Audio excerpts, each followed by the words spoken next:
India is an adventurous paradise. You head out for a holiday, which quickly turns into a survival situation. A dream turns into a nightmare. I'm thirsty, I'm tired, I'm hungry, and I'm lost. Shelter, water, and food become a priority. A fire to keep you warm. But how? I'm Chandan Lahiri from OTS Survival School. I'll give you some tips and show you some tricks to use in a self-reliant situation. Do not think problems can only happen to other people. It can happen to you.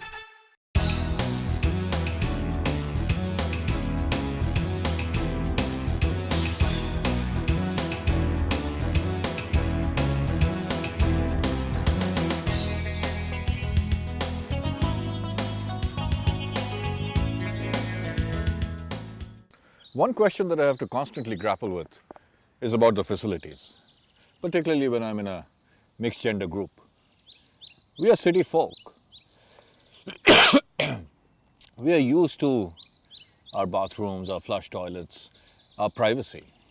And suddenly we find ourselves in the outdoors and no place to go except in the outdoors.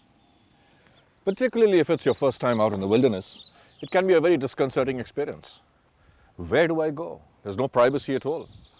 What if people see me? These are the questions that I've been asked quite often, particularly from first-timers. But when you're in the wilderness, this is about the only facility that you'll get. And when you got to go, you got to go. What you need to remember are just a few things. These are the facilities out in the wilderness. And when you, like I said, when you have to go, you have to go. But when you need to do that, do it hygienically.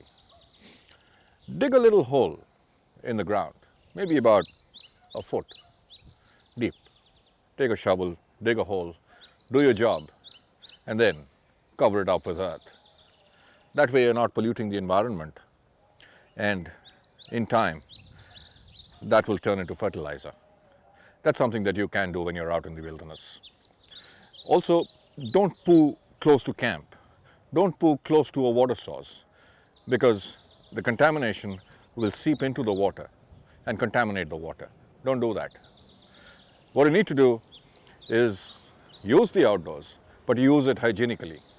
Like I said, dig a hole, cover it up with earth again. Don't worry about whether people will see you or not. Chances are in a group of like-minded people, all of you are here together for a common purpose, common goal of enjoying the outdoors. So don't worry about privacy. I don't think anybody else is interested. So be by yourself. Nobody's going to bother your privacy. Just go about 20, 30 yards out, just a little bit away from camp. Find whatever little privacy that you can if you need it, and you should be good to go. Then you need to clean yourself. You might have run out of toilet paper. Again, look into nature. You'll find leaves, you'll find plants which you can use to clean yourself. But just remember, many of these plants could be poisonous. And if you're using a poisonous leaf or a plant to clean yourself, you would get into serious trouble.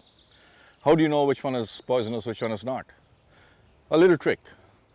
Just tear off a little leaf. After you tear off that leaf, rub it against the inside of your upper arm. Wait for about 10 minutes. It'll become sore, it'll become red, it'll become itchy. That means it's poisonous, not good to use. But if nothing happens, if there's no reaction at all on your skin, you can actually use that plant to clean yourself. Remember that. So when you have to use the facilities, remember a few things. Drop your inhibitions, drop your prejudices. When you have to poo, poo away from camp. And don't poo next to a water source. As far as cleaning yourself is concerned, find plants which are not poisonous. And I've told you how to recognize if the plant is poisonous or not. And when you need to go, dig a hole, do your job, cover it up with earth again, and go back. And finally, when you're using the facilities in the outdoors, don't get lost. Stay within earshot, remember your back trail, carry a whistle. And remember, when you got to go, you got to go. And it will happen to you. Learn to adapt, improvise, innovate, and overcome. To learn more tips and tricks, visit this site. I'm Chandan Lahiri, and I hope to see you soon at the OTS Survival School. Leave nothing but footprints. Bring back nothing but memories.